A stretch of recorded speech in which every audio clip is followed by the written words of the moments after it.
Chhatrapati cinema మీకు గుర్తుందా? ఆ సినిమాలో ప్రభాస్ పై తిమింగలంతో పోరాడి దాని పొగరును అణిచి మరీ ప్రభాస్ పడవ మీదకు వచ్చేస్తాడు. ఇది సినిమాల్లో మాత్రమే సాధ్యం. నిజ జీవితంలో మాత్రం తిమింగలం బారిన పడితే బతికి మళ్లీ బట్టకట్టడం దాదాపు అసాధ్యమనే చెప్పాలి. ఒక్కసారి తిమింగలం బారిన పడితే భూమిపై మనకు నూకలు చెల్లిపోయినట్టే.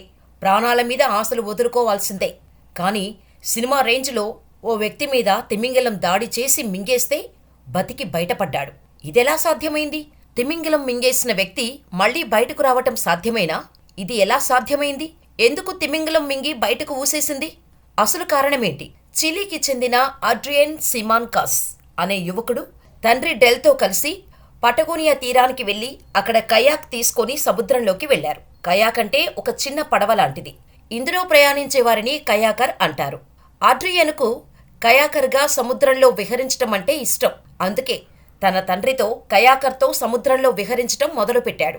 ఇలా సరదాగా సాగిపోతున్న వారి ప్రయాణంలో ఊహించని ప్రమాదం ఉప్పెనలా వచ్చి పడింది. వారి వెనుక నుంచి హంప్యాక్ అనే తిమింగలం ఒక్కసారిగా దాడి చేసింది.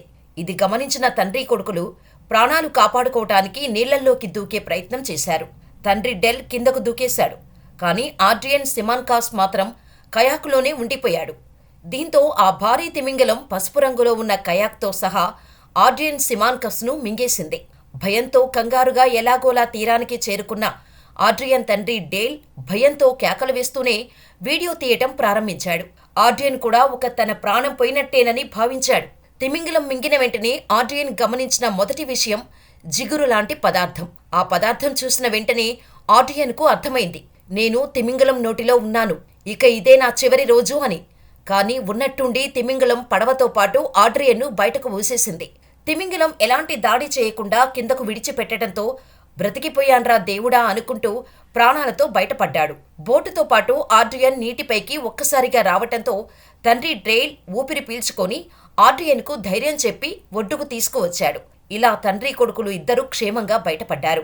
సాధారణంగా తిమింగలం మనిషి మీద దాడి చేస్తే తప్పించుకోవటం, బతికి బయటపడటం అనేది జరిగే పని కాదు. మరి ఆడ్రియన్ ఎలా ప్రాణాలతో బయటపడ్డాడో ఇప్పుడు తెలుసుకుందాం. హంప్యాక్ తిమింగలాలు భారీగా ఉన్నప్పటికీ వాటి గొంతులు చిన్నగా ఉంటాయి. అందువల్ల అవి పెద్ద జీవులను తినలేవు. చిన్న చేపలు, రొయ్యలను మింగటానికి వీలైన గొంతు మాత్రమే ఈ హంప్యాక్ తిమింగలాలకు ఉంటుంది. అందుకే కయాకును మింగలేక తిమింగలం ఊసేసింది. ఈ హంప్యాక్ తిమింగలం అనుకోకుండా ఆడ్రియన్ను, పడవను మింగిందే కాని పెద్ద జీవుల జోలికి ఈ తిమింగలాలు వెళ్లవు. తిమింగలాలు చేపలు తింటున్నప్పుడు చాలా వేగంగా ఉపరితలంపైకి వచ్చి ఆ మార్గంలో ఉన్న వస్తువులను అనుకోకుండా ఢీకొడతాయి. ఇలాగే ఆడ్రియన్ను, కయాకును ఢీకొట్టి హంప్యాక్ తిమింగలం మింగేసి ఉంటుందని నిపుణులు చెబుతున్నారు. ప్రస్తుతం ఇందుకు సంబంధించిన వీడియో నెట్టింట వైరల్ అవుతోంది. ఒక్కొక్కరు ఒక్కో విధంగా స్పందిస్తున్నారు. అదృష్టవంతుడి బ్రో, తిమింగలం నోటి వరకు వెళ్లినా ప్రాణాలతో బయటపడ్డావు అంటూ ఆ తండ్రి కొడుకులకు భూమి మీదే ఇంకా నూకలు ఉన్నాయంటూ నెటిజన్లు కామెంట్స్ చేస్తున్నారు. మరోవైపు ప్రమాదం బారిన పడ్డ ఆడ్రియన్ సైతం దీనిపై స్పందిస్తూ తిమింగలం తనను మింగేస్తుందని భావించానని, ఇక తన పని అయిపోయిందని అనుకున్నట్టు చెప్పుకొచ్చాడు. తనతో పాటు తన తండ్రిపై కూడా ఆ తిమింగలం దాడి చేస్తుందని భావించానని, ఆ కొద్ది క్షణాల పాటు తాను నరకం చూసినట్టు మీడియాకు చెప్పాడు. శాంటియాగోకు దక్షిణంగా దాదాపు 3000 కిలోమీటర్ల దూరంలో ఉన్న పటగోనియా ఓ ప్రత్యేక పర్యాటక ప్రాంతం. ఇది సాహస కార్యకలాపాలకు ప్రసిద్ధి చెందిన ప్రదేశం. అందుకే ఇక్కడకు చాలా మంది పర్యాటకులు వస్తూ ఉంటారు.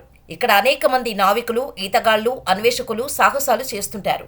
ముఖ్యంగా ఇక్కడి సముద్ర జలాల్లో తిమింగలాలు ఎక్కువగా తిరగటం, మనుషులపై దాడి చేయటం చాలా అరుదు.